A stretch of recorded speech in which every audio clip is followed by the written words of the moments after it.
Hi, thanks for following along. In this video, we're going to talk about rate structures and things we can do to encourage off-peak use.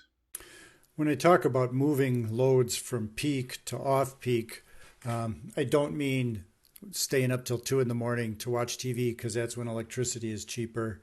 I mean some of the things that we don't care when they run, just so long as they do what they need to do. All of these items on the left are examples of that. You know, your water heater, your air conditioning to a point, your freezer, you know, if you've got an electric car, the charger, all of these items can have, when they run, can be adjusted from anywhere within several hours to even over the course of several days. Whereas the immediate loads on the right, those we need when we need them. When we turn on the TV, we want it to work. When I stick something in the microwave, I want to cook it now.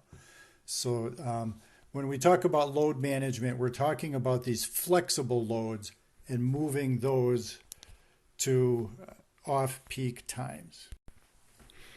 When you look at the load graph here, that would mean having those items run when demand is low and avoid running when demand is high. The co-op does have a load management program already.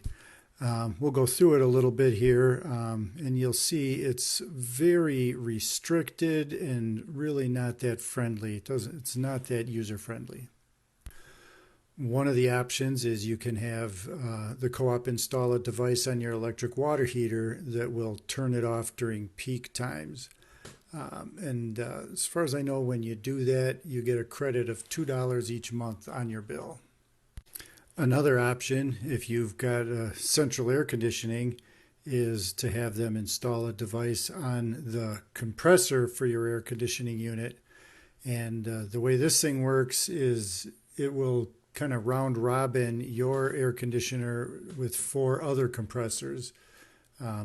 But that way it makes sure that only one at a time is running. Yours will run for 15 minutes and then it'll be off for 45 minutes. The third way to do this is the off-peak electric heat.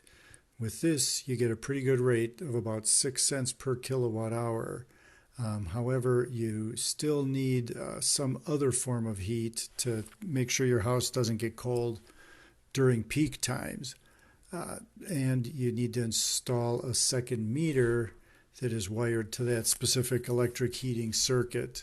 And then the co-op will turn it off during peak and turn it back on when it's off peak.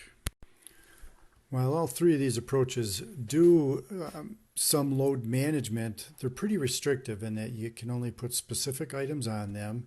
You give up control of your own devices, or the cost of getting into that program is very expensive. Wouldn't it make more sense to just say when demand is low, you get a discount, and when demand is high, that you pay the full price? We already have everything we need to do a plan like this. The meters report every 15 minutes how much electricity we're using. So the data is available. It would just be a matter of redoing the billing software to create bills based on when we used our electricity.